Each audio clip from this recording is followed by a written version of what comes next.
Okay, we're 1 minute away from the stock markets opening. It looks like it's going to be a little bit of a bloodbath, especially if you look at the crypto prices. And now, if you look at the NASDAQ, so you look at the NASDAQ chart over here, it's at a critical level because if it doesn't bounce now, we're basically going for a lower low. And that means that we're going to go down for the next leg down. If it does bounce here, I mean, I guess you could say we just missed it. Look, this is all happening because of the April 2nd deadline, the Trump trade war liberation day, April 2nd deadline, which is around the corner. It's on Wednesday. Today's Monday. It's happening on Wednesday. Question is, how bad is it going to get, and what's going to happen after Wednesday, right? So I think the whole world has pretty much factored in the fact that there's going to be volatility until Wednesday. But what happens after Wednesday? Is it going to be one of those events where the market bounces, or is it going to be one of those events that potentially could crash the markets? That's what we're going to be covering today. So if that sounds good to you, you know what to do. Subscribe to the channel. And let's get this up to 1.16. My goodness, we can never get there. Let's get the show on the road, guys.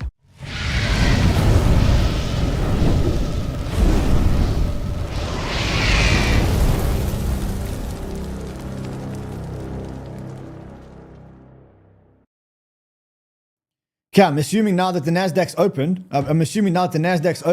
And that this is live. Let's just double check this and actually make sure that this is actually updating. Apple should be down 12%. Is Apple down 12%? Let's have a look here. No, it's not. Okay, so that's not live. All right, so we do have the markets open already. We do have a NASDAQ open. Let's look at where we're at. The NQ down 1.36%. So futures down 1.36%. If we look at Bitcoin, let's quickly just have a look at the Bitcoin price, 82,000. This is the bloodbath that is happening because of Trump's Liberation Day tariffs, April the 2nd tariffs. Now, we did warn you, it should be no surprise to you, because we did actually warn you that there was going to be a lot of volatility between last week and this week. Remember, I said to you, there was a market bounce last week, and I said to you guys, I don't trust this bounce, and I think there's going to be a lot of volatility, and it's going to shake a lot of people out. And that's exactly what's happening. Another big question is, why is it happening, and what's going to happen between now and the end of the week? What's going to happen after Wednesday, after Liberation Day actually happens? That's what we're going to be discussing here today. So you guys are going to obliterate. For those of you who don't know what the word obliterate means, we will quickly just Google it for you. Obliterate. I think it means to like do something. Obliterate means to destroy, to utterly wipe out. So you guys need to utterly wipe out. We should say now from now on, utterly wipe out the like button. So you need to utterly wipe out the like button or obliterate the like button. I'm going to bring you guys all the alpha. We're going to look at the markets. Why doesn't this thing refresh? Dude, can you send me a live link of this thing? Because it's not refreshing. So the NASDAQ is open. The NASDAQ is down. It's down 1.34%. As I said, critical level over here, because if we break below this, we're going into a lower low structure, which means the bearish structure actually continues. And that kind of makes sense with our thesis. Our thesis is that the markets were going to continue to go down. The NASDAQ is already down 15%. And you just remember that 15% number, because we are going to talk about it. But if we do have another leg down, I wouldn't be surprised, because I think that the job is not exactly done. So that's basically what we're looking at. The reason why the markets are crashing, or the markets are coming down, or why we had the futures down so hard, is because this is officially reciprocal tariff week. So reciprocal tariffs means that basically Trump has said any country that has tariffs on the United States will get reciprocal tariffs back to make it more fair. And he calls this Liberation Day, because this is the day where he's liberating the United States out of all this unfairness that has been happening in all these countries that have been enforcing tariffs on the United States without actually getting tariffs back. And so what he's basically saying is, or as 𝗐𝗫𝗍 says here, says this is the April 2nd deadline that the president has actually been discussing, right? And this is what has been scaring the markets. 25% on all steel and aluminium. That's what's already live. 25% on most Canadian goods, 25% on Mexican goods, 20% on Chinese goods. But now it's going to be reciprocal tariffs on everybody that has been doing it. And this is really scaring the market. In fact, they're calling Liberation Day Liquidation Day, because, or at least 𝗙𝗔𝗍𝗓 says Liberation Day is Liquidation Day. And I really believe that between now and Wednesday, we're going to get a lot of volatility on the markets. But after Wednesday, I think the market's just going to, I think it's probably going to be a turnaround event. We'll talk about that. In a couple of seconds. it's a big week coming up for the markets because you've got the tariff announcements happening on April 2nd, which is Wednesday. Then on Friday, you have the unemployment data, which is coming out. And then on the 10th, which is Monday, is April 10th Monday? It can't be Monday. April 2nd is Wednesday. The following Wednesday is April 9th. Next Thursday, we get the inflation data. And the inflation data will inform the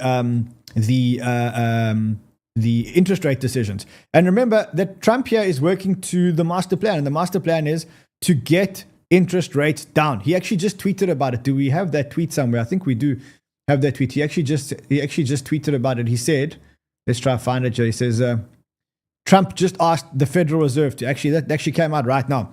Trump just asked, it came out a while back, just asked the Federal Reserve to actually start cutting rates. And that's because Trump is working on this plan to actually start getting rates down. And it's what you can see is that the market is not 100% convinced that it's actually working. So how you see this is you look at the 10-year Treasury yield and you look at the drop in the 10-year Treasury yield. Now, the 10-year Treasury yield is starting to come down, but isn't coming down far enough for the markets to believe that interest rates are actually going to be cut. It's also not only affecting the United States because these tariffs affect a lot of the countries where the tariffs are actually being levied, right? So, for example, if you think about Japan, one of the big tariffs is Japanese, because the Japanese are getting huge tariffs and they are major car exporters specifically to the United States. And that's why this morning, the Nikkei had one of its worst days ever. In fact, it was down 3.8% at the morning close. And if you look at it on the chart, if you actually look at it here on the chart, what you can see is that the Nasdaq, the Nikkei in the last 1, 2, 3, 4 days since Trump started to put his foot down on tariffs is actually down 7.19%. That's quite big for an index to be down 7.19%. And that brings Japanese stocks to their lowest quarterly close since the onset of COVID. So this tariff thing that Trump is doing is having widespread implications on all other markets. Now, this is part of the Trump strategy. Trump's strategy is to threaten the countries so much and to get them to actually feel the pain. So when he says that he's going to enforce tariffs on the Japanese or Japanese car manufacturers, and in Japan they start feeling their markets going down 7.19%, then they realize that if they don't negotiate with Trump, they're going to be in a bit of a problem. And so this 7.19% is almost like a warning shot to basically say, it's a warning shot to say, if you don't play ball with me, you get the pain that you're feeling now, you're going to be feeling a whole lot of other pain. This is real Trumponomics at its finest. I think someone said in the chat, real Trumponomics in its finest. Now, to Trump, this is nothing new. And specifically, if you look at Trump's previous administration. So if you look at when Trump was last in power, he did exactly the same thing. In 2018, he started to talk about tariffs, right? That we call that now Tariffs 1.0 because we're now in Tariffs 2.0. And he started talking about, in 2018, on January 26, 2018, Trump started talking about tariffs for the first time. Now, what did the S&P do back then? Went down about 15% when that actually happened. I think I've actually got a chart to show you here. So this is Tariffs 1.0, right? You can see it over here. He started mentioning tariffs on January 26, and it took about 66 days for the market to bottom. The market went down about 11%, right? And this was exactly the same game that Trump did to try and negotiate better trade deals, but actually much more importantly, to get the Fed to do a liquidity pivot. And I think I have a chart for you here. Let me just see if I can pull up a different chart here. And we can actually look at the Fed funds rate.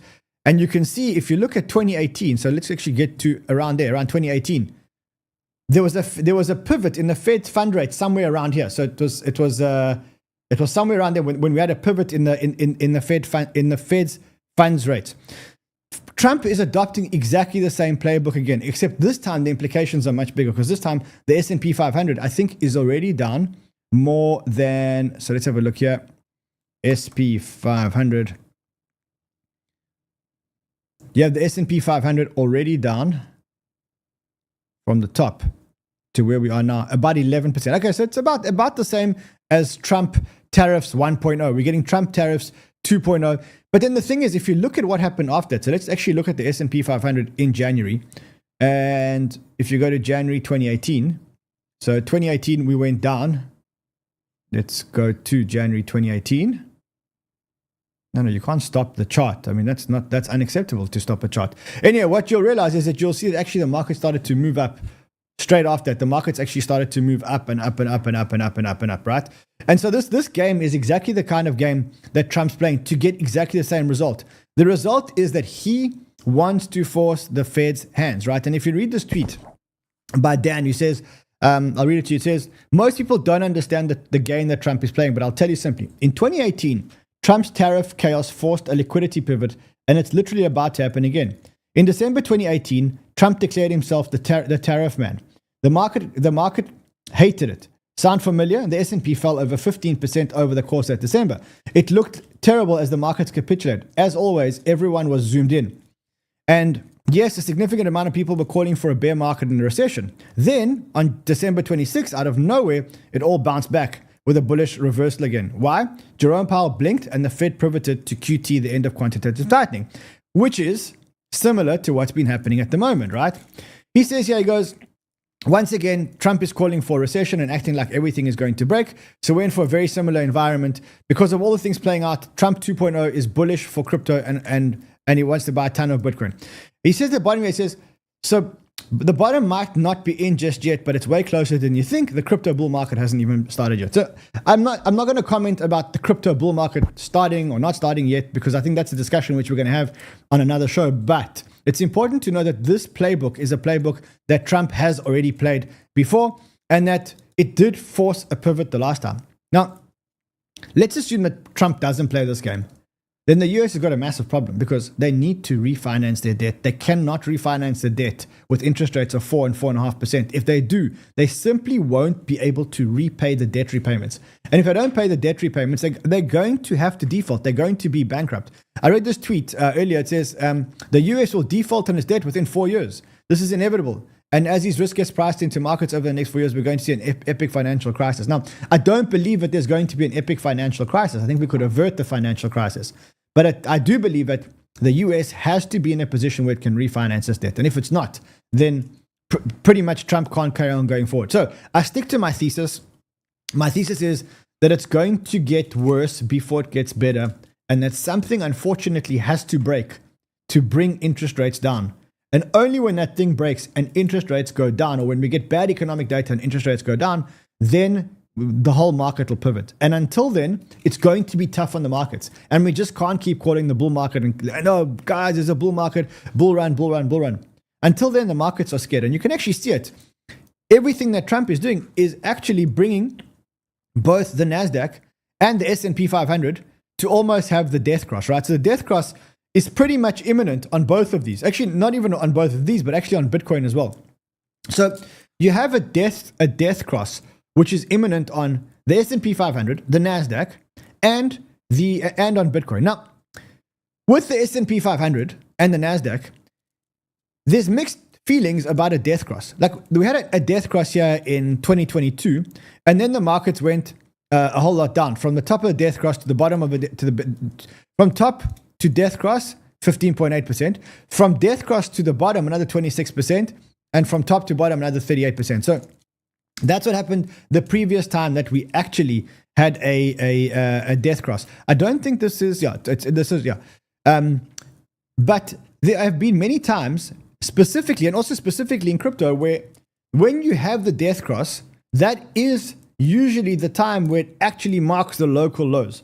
So I wouldn't be panicking too much about this death cross, because it has also marked the lower lows, basically, the local bottoms. So I wouldn't be panicking too much about this, but this is causing the markets to actually go into some kind of death cross type scenario. Warning: the QQQ, SPY, and Bitcoin appear to be headed for death crosses in the next 4 weeks. What if price action is red heading into the death crosses, with these actual crosses marking the bottom? So we have seen that many times before. So sometimes the death cross actually continues down, but sometimes it actually lands up marking the bottom. So I wouldn't be paying too much attention to that. Another sign of the fear, though, is that investors are actually starting to run into gold. So you can see in this chart over here that gold just keeps making new all-time highs and new all-time highs and new all-time highs every single day. And that is because when investors get scared and they're worried about markets, the one thing they go into is a hard and finite asset, which has been gold up until this point. And I think that at some point they're going to go into Bitcoin, because Bitcoin is, of course, a digital gold. So I don't think that this disconnect between Bitcoin and gold can carry on for that much longer. And you can see investors are pouring money into gold. The two gold ETFs attracted 12 billion in net inflows over the last 2 months. I mean, yeah, that is quite big. Gold is up 17% to date. Do you have the amount of money that's flowed into gold into gold since this year? Yeah. Yeah. Well, look, when it comes to crypto, as you can see, the fear and greed index is now at 34. I think it's going to be a lot lower after the next reading. I think crypto people are scared. And I think I get why crypto people are actually scared, because crypto is at the end of the liquidity curve and at the wrong side of the risk curve here. And if you look at the quarterly results of Bitcoin and ETH, assuming that we close the quarter, which is the end of today. So you close the quarter, we're closing the quarter, the worst Q1 on Bitcoin that we've had since 2018. So since 2018, this is the worst Q1 that we've actually had on Bitcoin. Q1 in 2018 was brutal. Look at that, 49.7%. ETH actually, get this. So ETH is actually heading towards a very similar quarter to the first quarter of 2018. Very, very, very, very, very scary to be a crypto investor. You know, like a lot of people say, like, the bros in crypto make so much money, but they don't realize how tough it is to watch your portfolio with so much volatility. They just don't get it. They just see it in the bull market when there's the up. It's like so easy to make money in crypto, but you've had to hold through multiple of these corrections and to almost get shaken out multiple times when this happens. And another indicator for me that people are getting really scared is, I did this poll today and I said, look, guys, are we in a bull market or in a bear market? And 54% of people are saying we're in a bull market, 46% are saying we're in a bear market. Now, I actually tricked everyone because I actually just wanted to see how sentiment has changed in the last 13 days, right? Now, 13 days ago, 41% of people said we were in a bear market. Today, 46 or 47% of people say we're in a bear market. That just shows you how scared people are starting to get, and how people's morale is being dented, and how they're getting to a position now where they are losing hope. So like initially it was a bull market, guys, bull market. There's actually a third one. Well, you find the third time that I ran this poll actually a long time ago as well. Let's try and find all of them. And you can actually see how the people are believing more and more that we're getting into a bear market. And as soon as they actually land up believing that we're in a bear market, that is usually when the market will actually turn, if the market is going to turn in the short term. Again, if you ask me what's going to happen, I think that we got to get through April 2nd. I think the April 2nd will be a buy the news event. It'll be a sell the news event. People realize that, this tariff thing is just a threat, and that there's going to be a whole lot of, what do you call it? What do you call it when you, concessions. There'll be a whole lot of concessions that Trump actually lands up making. And it becomes, I'm not going to say business as usual, but from that point, once the tariffs have been implemented, it's kind of like, okay, now the tariffs are here. Now the negotiations begin. And every time you get a negotiation, you lose some of the tariffs because you strike some good trade deals. And that's when I think the market actually starts turning. So I think I won't say we're at a bottom. I think there's probably one more leg down, but we certainly are near a bottom. You can see the pulse check here. So if you look at when I did the pulse check last time, it was around the same price kind of thing, exactly around the same price. And now 5% more people think that we're actually in a bear market than we are in a bull market. Tomorrow, right? Tomorrow we have the ISM, the manufacturing index reading. So that's quite a big reading because that tells us whether people are bullish or bearish. Remember, above 50 means people are bullish, and below 50 means people are bearish. The expectation is, the forecast is 49.6. So let's see. Remember, we want people to be bearish, because when people are bearish, they spend less, there'll be less inflation, etc., etc. So we want people to be less bearish. I don't want to talk to you about something else, and something that's maybe stressing me out a lot more than the tariff war. And it's this chart over here. So, this chart came out yesterday where Michael Saylor said, we're missing more orange dots. And then they came out with a tweet today that they landed up buying $2 billion worth of Bitcoin. So acquired 22,048 Bitcoin for $1.92 billion, $87,000 per Bitcoin. Now look, on the one hand, I'm very happy that Michael Saylor is buying so many Bitcoin because he's probably single-handedly keeping the price of Bitcoin where the price of Bitcoin is at the moment. This buyer of $2 billion worth of Bitcoin. But I am now getting really, really, really concerned at this. And the reason why I'm getting really concerned is when you look at this table over here. So we are 3 years into the Michael Saylor strategy, and we're at a point now where the Michael Saylor strategy is what this new aggressive strategy is about 1 year in the making, right? And Michael Saylor owns 2.5% of the Bitcoin supply, right? This is not updated for today's purchases, by the way. So you have one entity holding 2.5% of the Bitcoin supply. Now, if this continues, let's just say this continues and we land up in a situation where Michael Saylor lands up with 5% of the Bitcoin supply and maybe 7% or 10% of the Bitcoin supply. I think that net, as much as I love this narrative, yeah, I've got Vinny Lingham actually, Vinny, I just want to show you, without actually opening your tweet, I've already got your tweet open here. Yeah, you see? Here we go. You see Vinny, because Vinny's chatting me now via WhatsApp. You see, I had the tweet open, and I actually quizzed Michael Saylor about it. But I do think that this is a massive problem. And I'll tell you why I think this is a massive problem. You cannot have an international store of value where one party or one company with one decision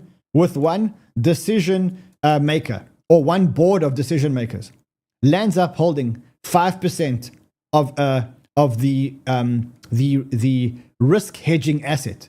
It just doesn't make sense. For the same reason why not one party with one board owns 5% of all the gold reserves in the world. I don't believe that it is healthy for a store of value asset to have one party holding such a big part of the supply. Now you may say, okay, but the ETFs also hold a lot. But the difference between the ETFs and this is that the ETFs are individual investors which decide to buy, and the ETF is just the vehicle where they land up holding this. This is one board, and I mean, you could actually bring it down to one person, which is Michael Saylor. And you may say, okay, but it's not Michael Saylor because he has a whole board. Yeah, that's cool, but MicroStrategy is Michael Saylor. And to have one entity holding 5% or more, maybe even 7% or 10% of the total supply of the world's bona fide store of value asset just isn't a good market structure. And what I believe that's going to happen at some point is I believe that people are going to look at this and they're going to go, look, imagine you're an investor and you want a family office or a pension fund, and you say, hold on a second. Let's look at the asset. Wow, it's an amazing asset. It's got a limited supply, etc., etc. Great. But there's one party with one board that owns 5 or 7% of all this asset. Now, as an investor, that becomes a huge risk because you kind of say to yourself, what if this investor changes strategy? What if this investor, who, by the way, has not disclosed their addresses or anything like that, what if this company or this board starts to change their strategy and they start liquidating their Bitcoin? Now, Michael Saylor's argument is, look, we're never going to liquidate our Bitcoin because if we do, we'll be destroying the price for ourselves also. But at the same time, their addresses aren't public. And by virtue of the fact that their addresses aren't public, they can, for all you know, they may already start. They can start tomorrow and they can start disposing of their Bitcoin. And so, again, I say, I'm very, very, very happy that I love Michael Saylor, and I love what he's done, and I love the fact that he's buying Bitcoin every single week and he's propping up the price of Bitcoin and he's pumping up our bags. But Michael Saylor represented 25% of the net inflows to Bitcoin last year, as per that report by, I think it was it Standard Chartered, or whose report was that? You have no idea what report I'm talking about. Zero. You're just here for the food, or what? No, what are you here for? Oh, okay. Oh, okay. So you have you have Michael Saylor responsible for like 20% of the net total inflows to Bitcoin, which is amazing. It's probably the reason why Bitcoin has performed so well and altcoins are bleeding to Bitcoin at the moment. But what happens? Just humor me for a second. What happens when one entity owns 5 and 7% of the total Bitcoin supply? How are other investors going to respond? Vinny, I can see you texting me. Just text me what you think here. Because I'm kind of like, I know people rejoice every time that they see the Michael Saylor tweet. Every time we get to see the Michael Saylor tweet, I get that like uncomfortable, nervous smile. I'm like, yeah, it's great. Thanks. Well done. We're so fucked. It's bad. Like, as much, again, I think it's great that he's doing it, but it just makes me so uncomfortable that one party is responsible for so much Bitcoin. Whew. Scary. Josh, what do you think, bro? I mean, are you comfortable that one entity owns... Satoshi owns $89 billion worth of Bitcoin. I mean, just check this. They always said Satoshi was like the biggest threat to Bitcoin. He owns $89 billion worth of Bitcoin. I mean, Michael Saylor's halfway there. He's halfway there, bro. He's living on a prayer. Take his hand, bro, and you'll make it, I swear. You'll have each other.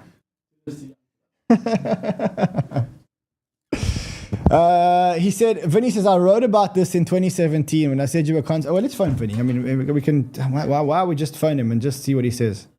This is an impromptu interview. Put him on speaker. Josh is also here for the food. Hey, Ron, how's it going? You're live, bro. You're live on air, just so you know. I think you probably know that, right? Okay. Yeah, I'm at the gym, but I'll step outside for a few minutes. So what do you think? Like, do you think that this is like a big risk that one party owns 5% or now owns 2.5%, but like 5% of the Bitcoin supply? If you were an investor and you were looking for a real store of value asset, right? Like, yeah. What do you think? I was tweeting about gold for the past 2 or 3 years, and I think I tweeted back in 2023 when I bought my first gold at like $1,600 or something. I was like, this is a risk off asset, and gold's performing spectacularly. I think gold goes to 4,000 plus this year. So I think gold is the real store of value for lots of reasons. We won't debate this now, but even as a crypto guy, I think gold is where it's at, just because of the size, the liquidity pool. And it's a global reserve mutual asset. You said it earlier on. But do you think, like, if you were like a university endowment or a state pension fund or one of the big investors, and you were looking to buy a store of value asset, and you saw that one party in the world owned 5, 6, 7, 8, 9, 10%, would that not be a red flag on your investment report? Absolutely. So the issue is this: Bitcoin is not a store of value. Okay. It's a derivative on monetary flows. Yes. That's what it is. It's buyers and sellers buying and selling a mutual asset, right? And so when the flows die down, what happens? So all we've done is see Bitcoin grow in a world where there's this increasing liquidity, dollar liquidity, excess spending, deficit spending, all that stuff. So we've never seen Bitcoin go through a bear market where liquidity dries up and trust dries up as well. And maybe it holds up, but it's unproven. Gold has been proven over hundreds of years, thousands of years. That's why people are flowing into gold. Vinny, I'm going to get you here for a proper interview where we can hear you a lot better. Yeah, happy to. All right, brother. Chat soon. Thanks, bro. Cool, gotcha. All right, so yeah, I mean, you guys heard it from Vinny. He was just texting me while he's at the gym, obviously listening to the best show in the universe. By the way, if you ever go to the gym, you should also listen to the best show in the universe right here. So that is my concern for now. Look, I'll take Saylor buying rather than not buying, but in the back of my head, I'm like, if I had a thesis never to sell Bitcoin, there's going to be a point where if somebody owns too much of the Bitcoin supply, then I'm going to just like, guys, let's do it. I do want to also warn you about something before I talk about one or two altcoins. So I've seen the same tweet a few times. I don't know if it's real or if it's not real. Apparently, when you click on this verify you are human, so it says scammers are leveling up. Clicking verify in the pic downloads a file that will automatically drain all your wallets. Don't click anything. Don't verify with Cloudflare on any crypto sites. Look, I don't know if that's true or not true. I have seen this tweet multiple times. It's fucking scary, okay? There is a solution to this. It is a solution to this. And I put a link to in the description to a product called Kerberus. Now, what this product actually does is it reads the code live on websites while you're surfing. And through reading the code, it actually says to you whether or not this is a wallet draining website. And it won't let you actually enter your address. Solana and ETH. It does ETH and Sol addresses. So I really believe, like when I saw this again, shivers down my spine. Chills.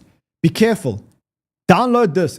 The download is free. It takes a very small percentage on some of your DEX trades to protect you, but it's worth it because if you land up on a draining website, it will warn you, hey, draining website, do not enter, do not continue going any further. And I don't know about you, but I can't afford to lose any more money. Not this, especially like I've lost so much on the investments and the trading and these stupid Trump tariffs. The last thing I can afford to do is lose money on this shit. So again, just because I'm scared that you'll go to the wrong website. There is a link here in the thing here. Look here. You can all see it. Here is the link. Beautifully marked. Just click on that link and download this thing and have it on your desktop. It's probably one of the best investments you can make. Lastly, we did talk about Gunzilla Games, right? Gunzilla Games is the big gaming application, the layer 1 gaming chain with the off-the-grid game, right? It has just launched on Binance. The market cap as we speak is $1 billion. The last round that I know of was a $200 million round. It means the VCs are about 5x up. But I think this is touted to be the best game. I think the problem is that they launched it at a bad time. Like, who launches into a market like this? But they did make a commitment that they would launch before the end of Q1. So here we are, the end of Q1. On the last day they launched. But they launched into a bad market. I would watch this price, and I think if it does take a dip, definitely if you got money left and balls, then I'd be buying it. Anyway, I'll see you guys again tomorrow. Until then, trade well, my friends.